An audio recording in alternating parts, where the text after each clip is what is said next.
શું તમે પણ તમારી બ્રાન્ડ રજીસ્ટર કરાવવા માંગો છો? આ પ્રશ્ન મને મોટાભાગના વ્યાપારી મિત્રો પૂછતા હોય છે. તો આજે હું તમને એની શોર્ટ પ્રોસેસ સમજાવીશ. પર્સનલ વ્યક્તિ તરીકે જો તમે ટ્રેડમાર્ક રજીસ્ટર કરાવવા માંગતા હોય તો તેનો સરકારી ખર્ચ 4,500 રૂપિયા છે.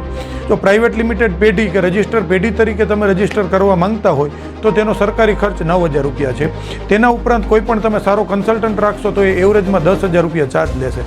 અહીંયા આપણને પ્રશ્ન થશે કે શું આપણે કન્સલ્ટન્ટ રાખવો જોઈએ કે નહીં? તો મારા મતે કન્સલ્ટન્ટ જરૂરથી રાખવો જોઈએ, કારણ કે આ માત્ર ટ્રેડમાર્કની એપ્લિકેશન કરવા માટે નથી હોતું. ત્યારબાદ 1 થી 2 વર્ષની આખી પ્રોસેસ છે જેમાં રજીસ્ટર થાય છે અને ઘણા બધા અવરોધો આવતા હોય છે. તો એમાં એ કન્સલ્ટન્ટ તમને હેલ્પ જરૂરથી કરશે. આ પ્રોસેસ દરમિયાન તમે માત્ર ટ્રેડમાર્ક 4 થી 5 દિવસમાં મેળવી શકો છો. એટલે કે 4 થી 5 દિવસમાં તમે તમારા લોગો અને નામ પર ટ્રેડમાર્ક લખી અને તમારો વેપાર શરૂ કરી શકો છો. રજીસ્ટર થવાની આખી પ્રોસેસ છે એ 2 વર્ષનો સમય લેતા હોય છે. તો તમે તમારી બ્રાન્ડ છે એને ટ્રેડમાર્ક અને રજીસ્ટર જરૂરથી કરાવી લેજો. જો તમને આમાં કોઈ મુશ્કેલી નડતી હોય તો તમે કોમેન્ટ બોક્સમાં અમને જણાવજો, અમે તમારી મદદ જરૂરથી કરશું.